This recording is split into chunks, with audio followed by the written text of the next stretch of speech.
According to Vinnie Paul of Pantera, Zakk Wylde shouldn't be in Pantera. Oh no! Now just hold your horses.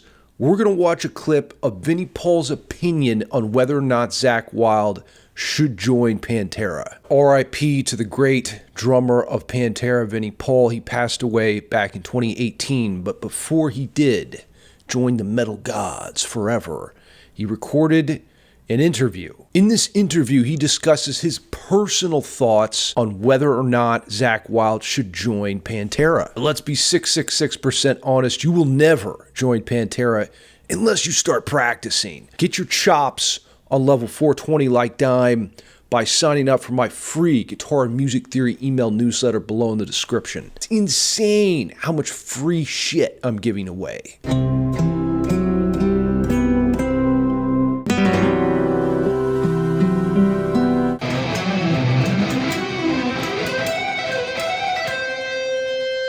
Join my free guitar newsletter to start handling your hardwood like a pro. Now let's get into this. I, Shred Claus, will be your guide as we watch this video of Vinnie Paul. It's called Vinnie Paul Explains Why a Pantera Reunion with Zakk Wylde Would Never Be Possible. Oh man, so much drama.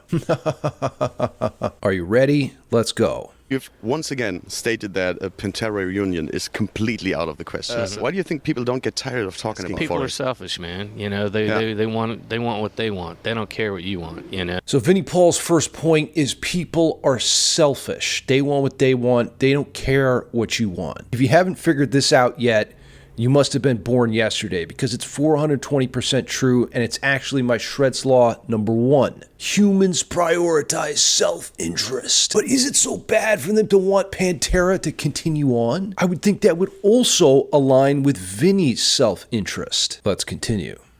Yeah.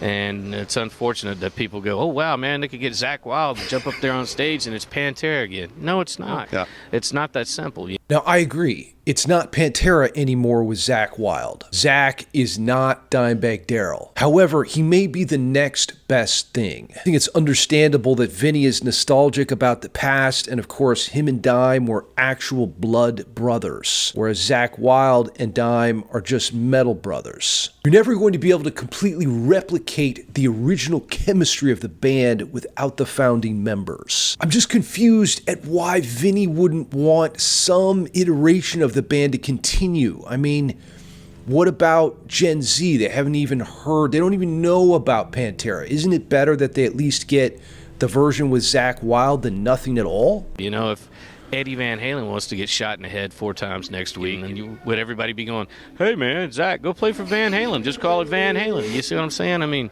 it's really selfish for people to think that, and it's stupid. They call it. So again, he brings up this idea that it's selfish to want a different version of the band to continue. Maybe he's concerned that it would tarnish his legacy. The Eddie Van Halen example is great because both him and Dimebag had an extremely unique style that's hard to replicate, and I don't even think a lot of people understand why. You know, it has to do with these less tangible elements of just being really pro composers. Like, there's a lot of players out there that are athletes on the guitar. They have incredible chops, but they don't really understand the essence of true music composition like Dimebag and Eddie Van Halen. They use technique and virtuosity as a way to amplify their brilliant musical mind. But again, you have to understand that kids these days in Gen Z and beyond wouldn't even get a chance to hear Pantera without these new reunions or tributes or whatever you want to call them. It's called a reunion for a reason. It's called bringing the original members back to what it was, you know. So there's a lot of these things that they call reunions that aren't really reunions. They got one dude from the band floating around in them, you know. I mean, that's not a true reunion. With Pantera, it'll never be possible, you know. Now, if there's just one dude in the band, does it still count as the band? I think there's room for a nuanced discussion here. Let's not bounce back and forth between binary extremes. In the new version of Pantera, you have 50% founding members. You have Rex Brown on bass and Phil Anselmo on vocals. The fact that the original vocalist is still here, though, is extremely critical. The voice or the singer is the primary identifying mechanism of the band. So it's really much more than 50% if you think about it, because the singer is responsible for like 85% of how people hear the music, or at least 69.420666%. Fortunately, all members are not created equal, right? The bass is what people notice probably the least. So if it was just Rex Brown on bass and everyone else was different, that's a whole separate issue. I understand where Vinny's coming from in this video. You know, he has a lot of nostalgia about the past and about his brother and the original chemistry of all the members.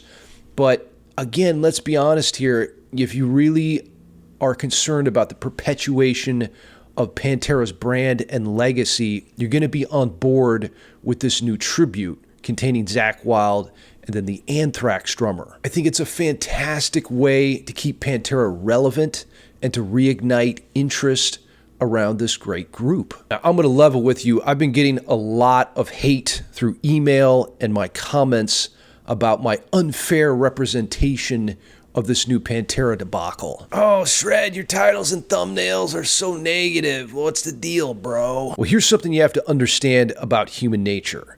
Think about this, for example. If I were to throw up a video and the title was, Pantera's first show with Zakk Wylde went great and there was no issues, would you click on that, or would you be more likely to click on this title? Pantera's first show with Zakk Wylde was a disaster, and Dime looked down from heaven in dismay. I promise you, the second video is going to get 666% more clicks. And once you click on that video, you're going to have to watch it, though, because if you do that, you'll find that I'm giving a fair representation of the nuanced dynamics of this issue. My personal opinion is that I prefer Dimebag Darrell as a guitar player. I think he's a very rare talent in the sense that he understands how to deploy virtuosity in service of the song.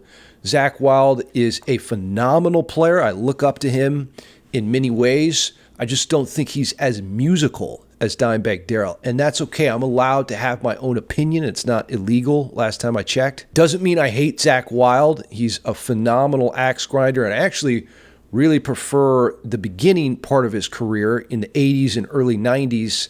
He seemed to be more interested in exploring new sounds. And then over the years, you know, he got more kind of into just really fast pentatonic playing, which is cool. It's just not as diverse and dynamic and musical as Dimebag. But that's my own personal subjective opinion. I'm 420.69.666% behind Zakk Wylde and the new Pantera Reunion. I think this is a fantastic way to salvage and perpetuate and continue the legacy. Now, you may not have a legacy at all yet. That's why you got to sign up for my free music theory/guitar newsletter below. You get tons of free content on guitar technique, dive bombs from Dimebag Darrell, exotic/erotic scales, music theory, and much more. Now raise your chalice of eggnog and drink 6.9 ounces.